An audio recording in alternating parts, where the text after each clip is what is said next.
네, 오늘도 주님의 사랑과 은혜가 저와 성도 여러분들에게 흘러넘치기를 예수님의 이름으로 축복합니다.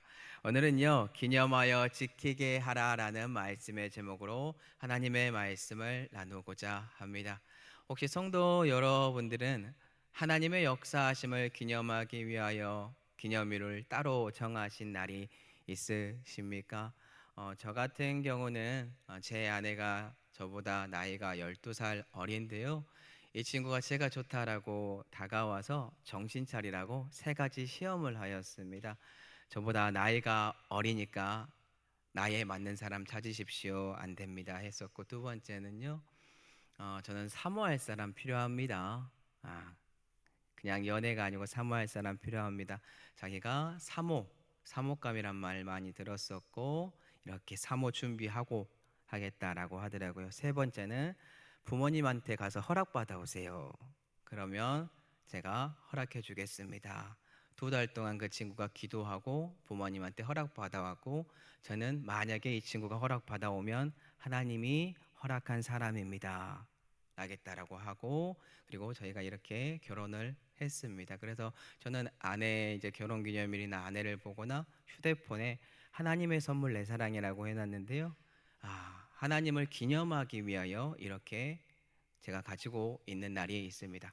성도 여러분들 또한 하나님을 기념하기 위하여 기념일을 따로 해놓은 그런 날들이 있을 거다라고 저는 봅니다. 오늘 본문 또한 동일합니다.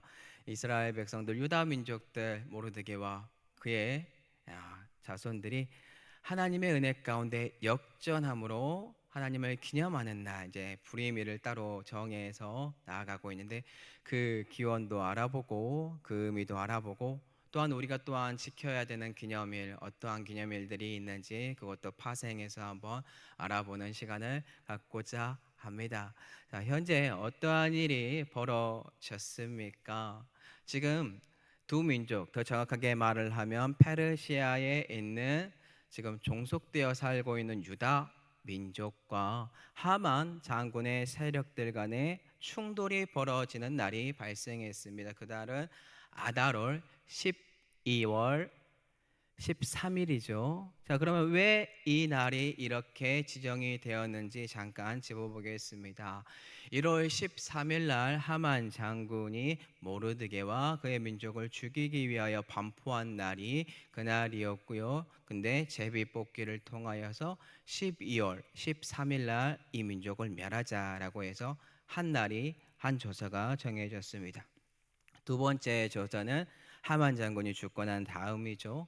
모르드게가 왕과의 그런 만남 속에 에스더 만남 속에서 12월 13일 날 3월 23일 날 공포된 조서 9개월이라는 기간이 남았는데, 그 기간 12월 13일 날 하만 장군과 그의 세력들, 우리를 죽이고자 하는 세력들과 싸우자라고 했었던 이 두 개의 조서, 근데 같은 날이 펼쳐집니다. 근데 너무나 감사한 것은 무엇이죠?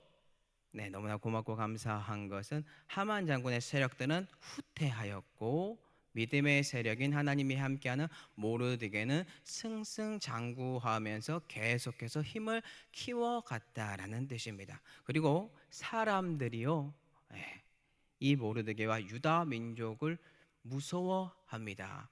한번 금일 에스더 9장 2절을 한번 보도록 할게요.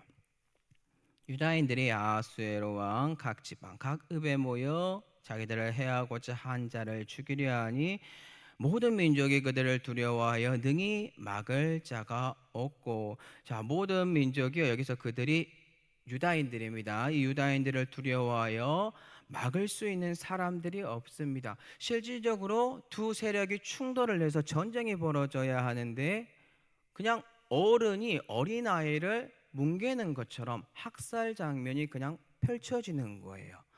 모르드게와 유다가 이깁니다. 하나님의 섭리 가운데. 자, 이뿐만 아니죠. 하만의 추종자 그의 장군 아들 그 10명까지 장대에 달아 죽이는 것을 우리는 보게 되었습니다. 자, 현재 이 일이 언제 벌어지게 되었다고요? 아달월 12월 13일 히브리식 달력으로 12월이고 우리 달력 태양력으로 하면 2월달 아니면 3월달입니다. 이 날에 이 일이 벌어졌고 하나님의 섭리 가운데 유다 민족은 더욱더 흥왕하게 되었다라는 것입니다. 자, 이 사건으로 인하여 이제 불임절의 기원이 탄생하게 되는데, 자, 그런데요, 현재 모든 하만 장군의 세력들, 이 추종자들을요 죽이지 못했던 것으로 추정이 되고 그 내용이 나옵니다. 아하수에로 왕과 에스더가 서로 또 이야기를 나눈데 참 감사하게도 아하수에로 왕이 에스더가 요구하는 것을 들어주겠다라고 해요.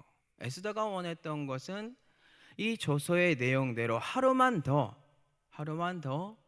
그렇게 될 수 있도록 해달라라고 합니다. 자, 그런데 이 조서의 내용을 진행을 하는 데 있어서 지방까지는 이 내용이 퍼지지 못해요. 수산성에 가까이 있는 사람들은 이 내용이 뭔지 압니다. 자, 불임절은 이것을 통해서 이제 두 번의 잔치로 나눠지게 되는데요. 자, 오늘 본문 17절에서 19절 한번 보도록 할게요. 아달월 13일에 그 일을 행하였고 14일에 쉬며 그날의 잔치를 베풀어 즐겼고 수산에 사는 유다인들은 13일과 14일에 모였고 15일에 쉬며 이날의 잔치를 베풀어 즐긴지라. 그러므로 시골의 유다인들은요 아달월 14일을 명절로 삼아 잔치를 베풀고 즐기며 서로 애물을 주더라.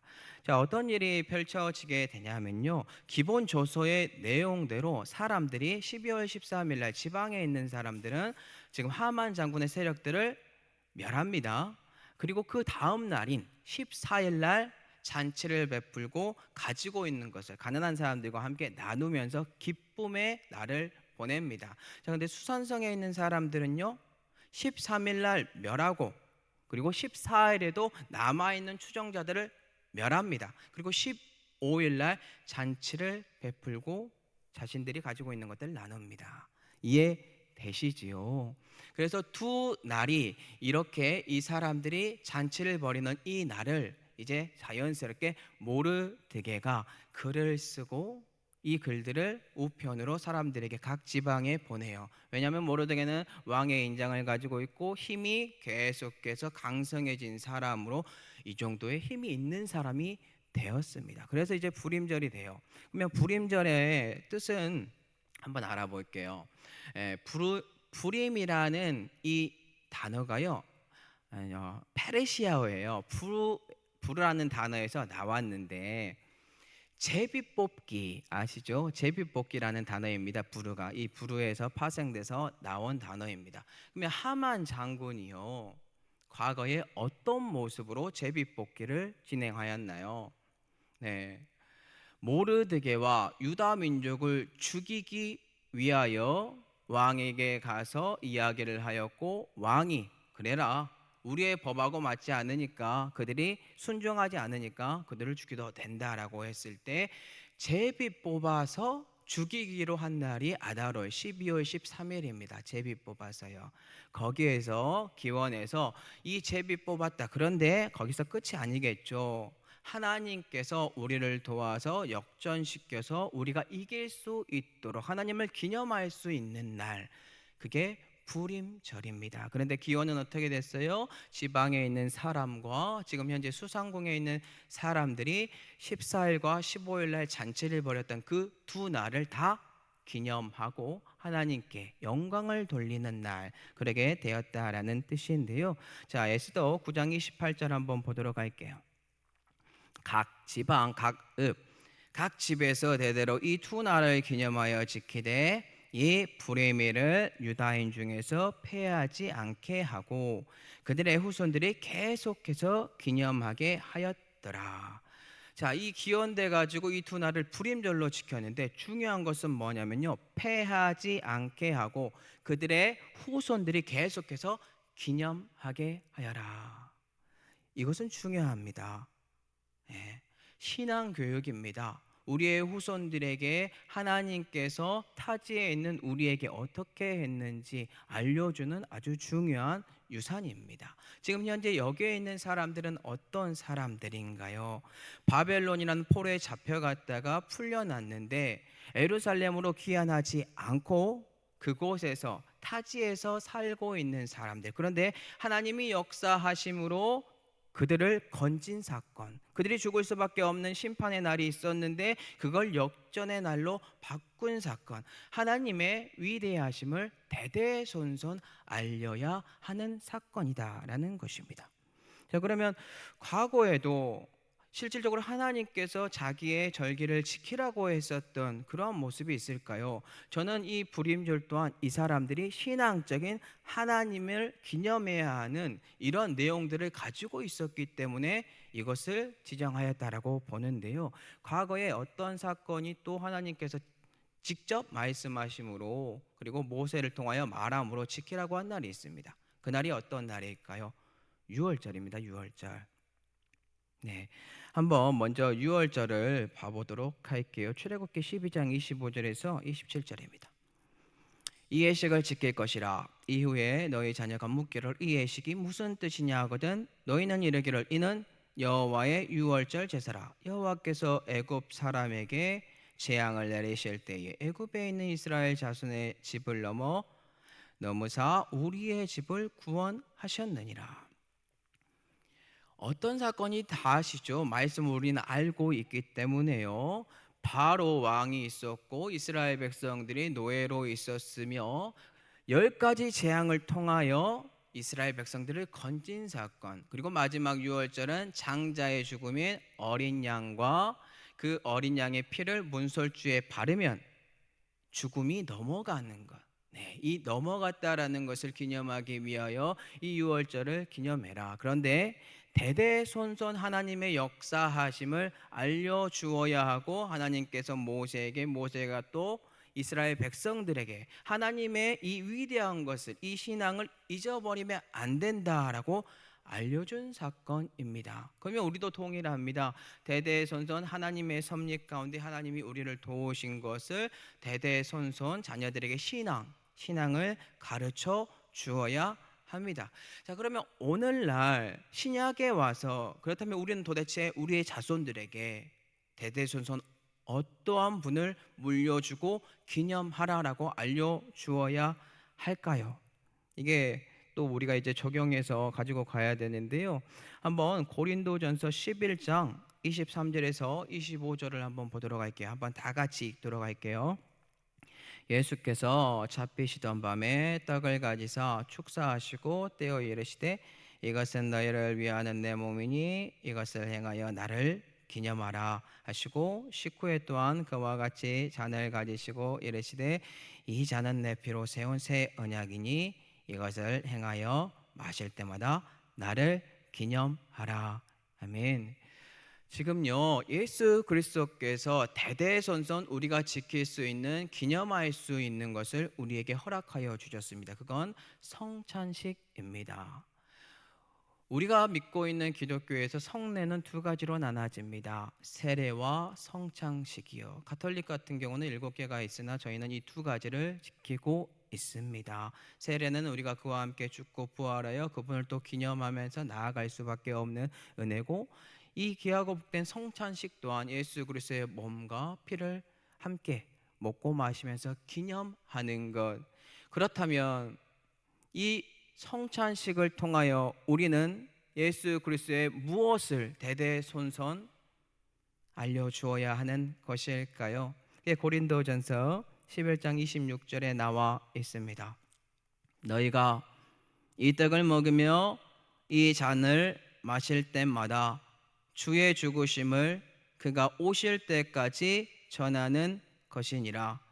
아멘. 성찬식 오셔서 우리가 하는 것은 무엇인가요? 하나님 용서해 주세요, 내 죄 사해 주세요, 회개하고 그것을 먹고 마시고 그것으로 끝내는 그냥 그런 기념식이 아닙니다. 예수 그리스도와 함께 내가 죽었고 부활하였고 주님이 죽으심이 무엇인지 더 깊이 묵상하고 고민하고 온 세상을 하나님께서 사랑하심으로 우리를 건진 이 사건, 예수 그리스도의 죽으심에 대한 이 모든 것을 우리는 우리 자손들에게 계속해서 알려주어야 합니다. 자, 말씀을 맺도록 하겠습니다. 오늘 본문은 모르드게와 유다 민족이 하나님의 섭리 가운데 죽을 수밖에 없었던 그 상황을 하나님께서 역전시켜 주심으로 기뻐하고 잔치를 베풀고 또한 서로 자신들 것을 나누면서 대대손손 하나님의 역사하심을 기념하는 것을 우리에게 알려주고 있습니다. 오늘날 우리는 무엇을 기념하고 무엇을 대대손손 자손들에게 알려주어야 할까요? 단 한 분, 예수 그리스도의 죽으심을 대대손손 예수 그리스도께서 오실 날까지 알려주시고 하나님 안에서 이 기쁨을 날마다 누리시면서 걸어가는 저와 성도 여러분들이 되기를 예수 그리스도 이름으로 축복합니다.